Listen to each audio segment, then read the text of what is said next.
Hey, this is Dustin Neely from Church Planning for the Rest of Us, and I'm here with my good buddy James Miller. And I wanted to ask you some questions about workplace evangelism. Just so you guys know, this guy is probably the most effective workplace evangelist that I have ever met in my entire life. I don't know how many people that this guy has led to Jesus and brought into our church, but he's really got some good things to say about this. So let's talk about some nuggets, give us some practical help on this important topic. Sure. I would say the first thing is you've got to be a real person. I mean, you have to be willing to interact with your coworkers in a way where they see you do well and make the right choices, and they also see some of your faults as well. You don't need to be the hero of every story.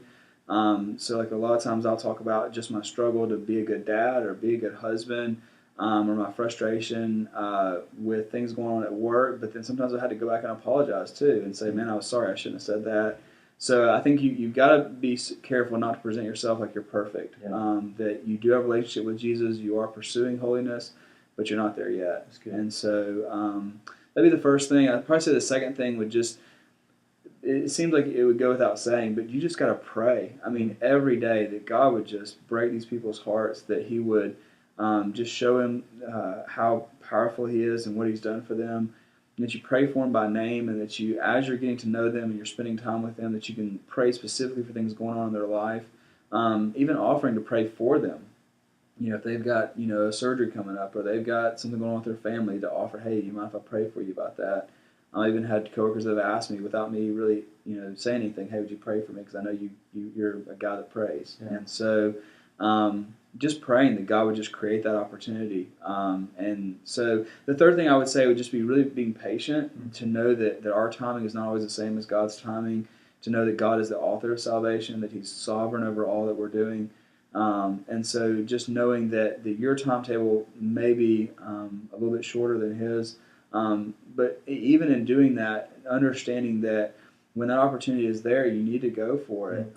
You don't need to feel like every conversation has to have a gospel presentation in it, but when that opportunity is there, when the Holy Spirit leads, that you go out on faith and present the gospel to them and share the truth that's going to change their lives. And so that's great. Well, for the person who's watching this and they say, oh man, I believe all those things, I want to do those things, but it just seems so hard. I just can't do it. What counsel would you give them to overcome that obstacle? Sure. I think one of the greatest obstacles that people run into is just the fear of that question, whatever that question is, some obscure passage, or, what about dinosaurs, or whatever it is. And the fear of being asked that question, whatever it is that they may not know the answer to, keeps them from ever even having the conversation. And so I think that a lot of it is just getting over that fear of man, and being willing to pursue that person, pursue that relationship, and knowing that if you run into something like that where someone asks you a question, the worst case scenario is you can say to them, you know what, I don't know, but I'm going to go home and I'm going to look at my Bible and I'm going to do some research and I'll get back to you.